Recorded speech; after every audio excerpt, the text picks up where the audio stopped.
ఫైనల్‌గా జూనియర్ ఎన్టీఆర్ కూడా ట్వీట్ చేశారు ట్విట్టర్‌లో. చంద్రబాబు నాయుడు గారు శుభాకాంక్షలు చెప్పారు.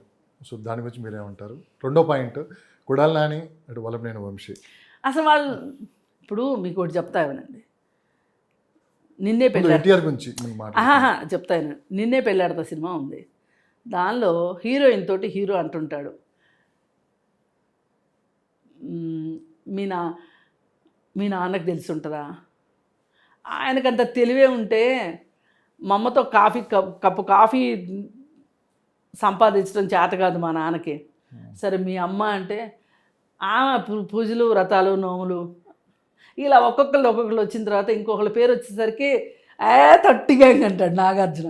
అట్లాగే ఎంత తొట్టి గ్యాంగు, ఈ తొట్టి గ్యాంగ్ గురించి మాట్లాడాల్సిన అవసరం లేదు. కొడాలి నాని, వల్లభనేని వంశీ, ఇంకా ఎక్సెట్రా మనుషుల గురించి మాట్లాడాల్సిన అవసరం లేదు. కాకపోతే జూనియర్ ఎన్టీఆర్ నీకు ఇప్పటికీ తెలుగుదేశం పార్టీ గుర్తొచ్చినందుకు చాలా సంతోషంగా ఉంది.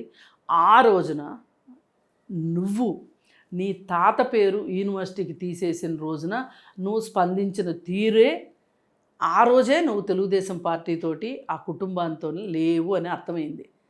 మళ్ళీ నువ్వు ఆ కుటుంబానికి క్లెయిమ్ చేసుకోవటం కానీ, ఆ కుటుంబం నిన్ను క్లెయిమ్ చేసుకోవటం కానీ సాధారణ ప్రజలైతే నిన్ను హర్షించరు. అందుకని ఇవాళ ఆ సాధారణ కార్యకర్తలు వెళ్ళి ఆ లెటర్స్ పడగొట్టారు చూడండి. వాళ్ళకున్న ధైర్యం కూడా నీకు లేదు.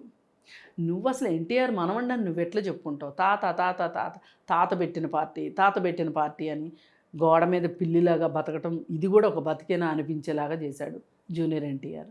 ఇప్పుడు కూడా అదే సమదూరం పాటించాల్సింది. ఎందుకు ట్వీట్ చేయటం అవసరం ఏంటి? ట్వీట్ చేయాల్సిన అవసరం ఏంటి అసలు?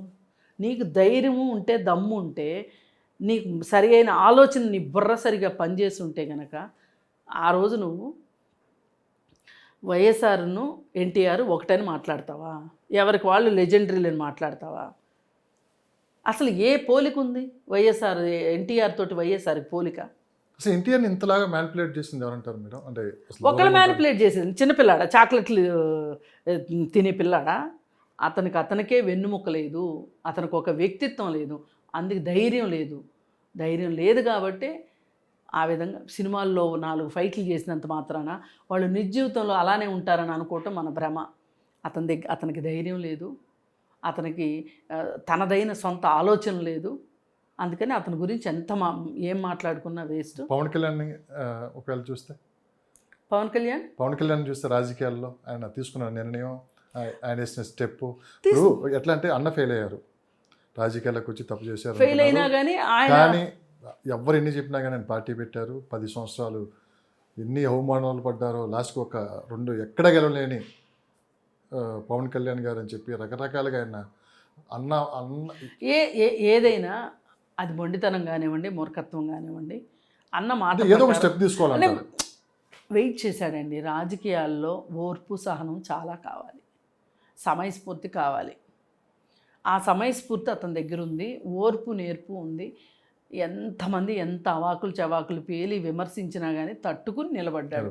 అందుకే ఇవాళ విజయాన్ని సాధించాడు.